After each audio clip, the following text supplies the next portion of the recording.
Pakhtunkhwa public service commission के अंदर जो एसएसटी मैथ्स और फिजिक्स का टेस्ट हुआ था 2026 जो 24 को हुआ था, उसके अंदर जो क्वेश्चन नंबर 2 था, 2 lines a1x b1y plus c1 is equal to 0 and a2x plus b2y plus c2 is equal to 0 और पैरेलल f, दो लाइनें गिवन हैं और ये आपस में पैरेलल हैं, तो बताएं कि इसमें से कौन सा करेक्ट होगा। अब ये क्या चीज़ है, ये हमारे पास है स्लोप।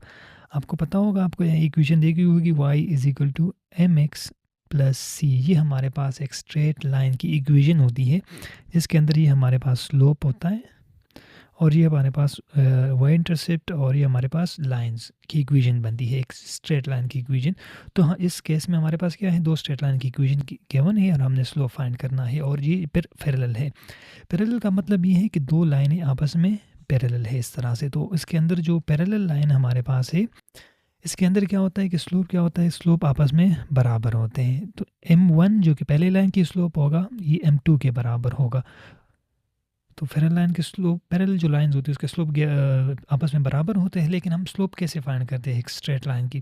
तो यहाँ पर देखें is equal to y is equal to m x plus c, तो ये हमारे पास स्लोप है जो कि एक्स का कोफिशिएंट है। तो हम फर्स्ट लाइन को इन टर्म वाई के टर्म इस तरह हम लिख लेते हैं जनरल फॉर्म के अंदर। तो हमारे पास है y1 a1x plus b1y plus c1 is equal to 0। ये टर्म यहाँ पे जोड़ देंगे, is equal to minus a1x minus c1।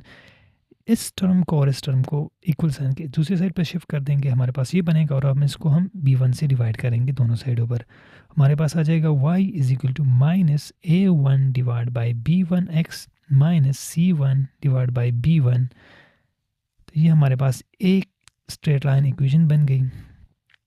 जो दूसरा हमारे पास इक्वेशन बनेगा वो हमारे पास बनेगा y is equal to minus a2 divide by b2x minus c2 divide by b2। ये हमारे पास स्ट्रेट लाइन की इक्वेशन जो दूसरी है, ये वाली इक्वेशन, ये हमारे पास ये बन जाएगा। अब यहाँ पर आप कंपेरिजन करें y is equal to m x plus c, तो यहाँ पर m हमारे पास स्लोप है, तो इस लाइन के स्लोप को हम m1 कह देंगे। m1 हमारे पास क्या होगा, पूरा का पूरा ये टर्म्स हमारे पास आ जाएगा a1 डिवाइड बाई b1 और माइनस के साथ, क्योंकि ये हमारे पास क्या है, x का कोफिशिएंट है। इसी तरह m2 लाइन का स्लोप हमारे पास आ जाएगा minus a2 divided by b2।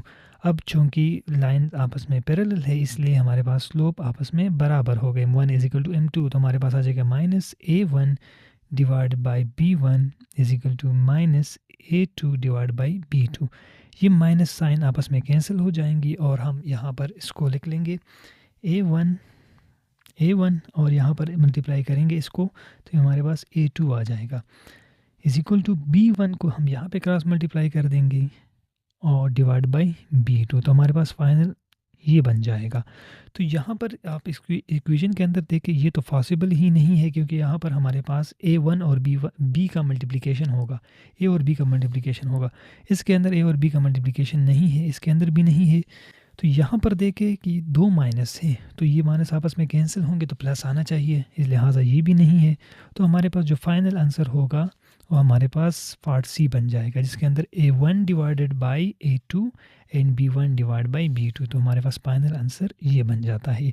अब आपने ये याद रखना है, जब हमारे पास दो लाइंस आपस में परपेंडिकुलर हो तो उसका स्लोप क्या होगा, तो उसके बीच सर से रिलेशन बनता है। तो आपने सिंपल ये याद रखना है और इस सिंपल कंपैरिजन करनी है। स्ट्रेट लाइन की इक्वेशंस से आप सारी चीज़ें निकाल सकते हैं इजीली।